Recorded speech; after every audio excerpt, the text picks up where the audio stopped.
About dream on, dream on, dream on, dream until your dream comes true.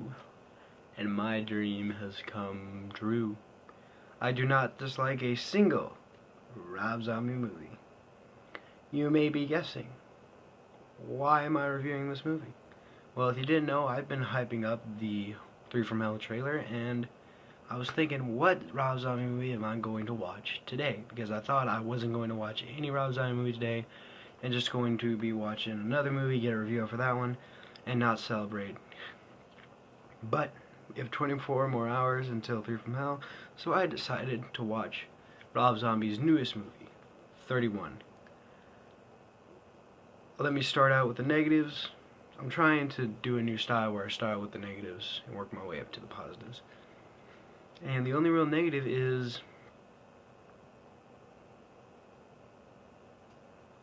some of the shots kind of looked blurry. I'm sorry guys, I'm drawing a blank.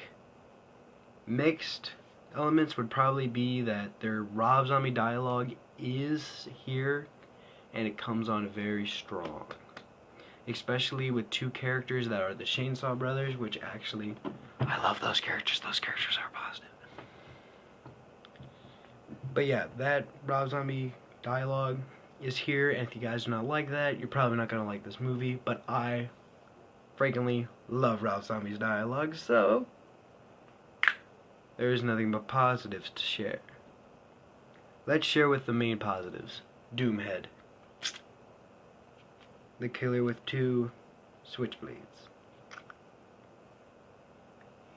He's definitely the coolest part of this movie. The entire opening is about him, and he's probably the coolest bad guy that we get in this movie. And I love that he's a bad guy in this movie. He's so cool. I love his makeup, I love his look, and I love how even when he has, like, the suits on, he still looks badass.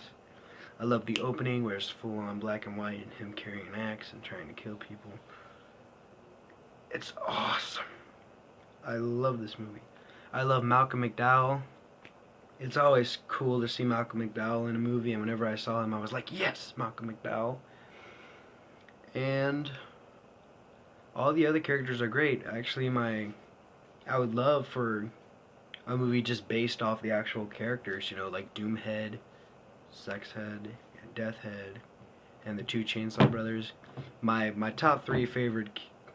The entire point I watched this movie is because of the villains. The villains are what drew me into it.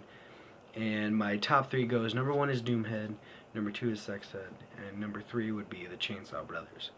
I count those two as one person because I don't remember their names. Maybe a fault on me because they said the names and I totally forgot. I also love the practical effects. There's a lot of good practical effect shots. Like whenever Doomhead is punching himself, there's a good practical effect there. And there's a point in the movie where all of the characters are eating one of their best friends' flesh and bone and stuff. And that practical effect is freaking awesome. There's a practical effect where they cut off one of the Chainsaw Brothers' head with a chainsaw, and that one's pretty good. That's another positive. This movie has a chainsaw, which you can't go wrong with chainsaws, can you? Vroom, vroom. And what else? The ending is actually pretty cool. I like that they have Dream On and he does the entire song. Some people say that Rob Zombie shouldn't do that, and I'm just like, eh. I mean, it's a style. It's cool. And I love how actually Sheri Moon Zombie wins in this movie, but she still, gets taken on by Doomhead in the end. And I love Doomhead's quotes. He's like, how much time do I got? 4 hours and 33 minutes. I can kill your entire family in that amount of time. I love him. I actually love the main characters that we get in this film.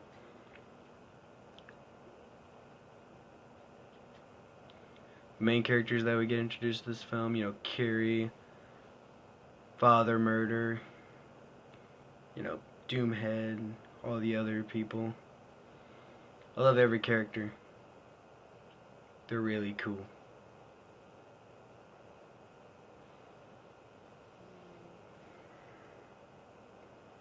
well, that's about it. I love this movie. Don't understand the hate for it. And also another positive is the soundtrack. It's pretty good. I actually listened to the soundtrack, and the soundtrack was one of the reasons that got me into this film. And that's about it, guys. This film is a 4.5 out of 5 because of the mixed elements of Rob Zombie's dialogue and a few blurry shots dealing with sex and trying to stab one of the main characters. Let's do this. Bye bye, guys. It's 24 hours till Rob Zombie's Halloween 3 trailer. Halloween 3 trailer. Halloween 3 trailer.